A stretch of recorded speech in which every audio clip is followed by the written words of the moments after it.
Ito guys, hinihintay na namin na tawagin si Shadow.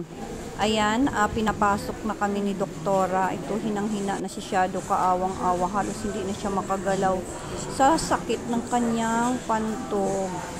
Ayan guys. Ito, nagbibigay na ng instruction si Doktor.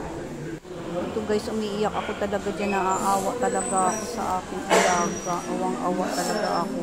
Ayan guys, salubayan siya. Halos hindi na siya makakilos. Iyak ako ng iyak dyan. Kasi parang ako yung nasasaktan sa kanyang nararamdaman.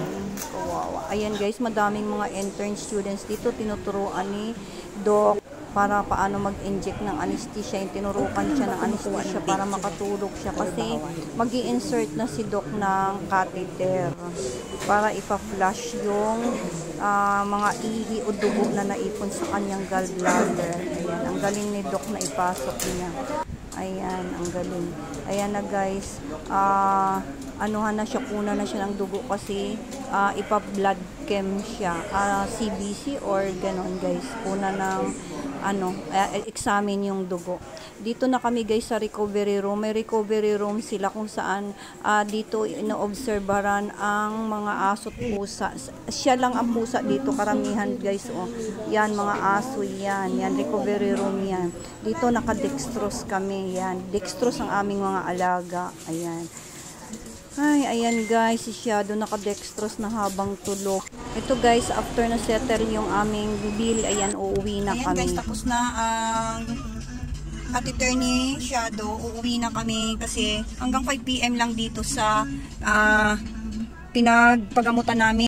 Huwag lalabas, bibi, ha? Pagpahinga ka dyan, kay drogi ka pa. Ayan na guys, yan, nakaraos na si Shadow. Kaso lang may tahi pa yung catheter ay tinahi sa kanyang ari para doon dadaan ang kanyang ihi. At kung sakali man mahirapan siya umihi, ipa-flush namin siya doon. Umiiyak siya. Ayan na si Shadow, gising na, nagwawala na naman, drogi pa siya. Shadow, babe ka lang dyan, ha? Uuwi na tayo, kakain ka sa bahay, ha, Shadow? Salamat sa Diyos at natanggal na yung bukol sa iyong gallbladder. Na-discharge na yung fluid sa pantog niya, kaya uuwi na kami sa bahay na siya magpapagaling ng kanyang papagaling na siya sa bahay. After 1 week, babalik kami dito para tanggalin yung catheter na nakadikit sa kanya kasi nakakatheter po siya guys, para kung may mag-plug man daw, ipa-flush na lang namin, mag-flush sa catheter. Yun lang guys, thank you for watching.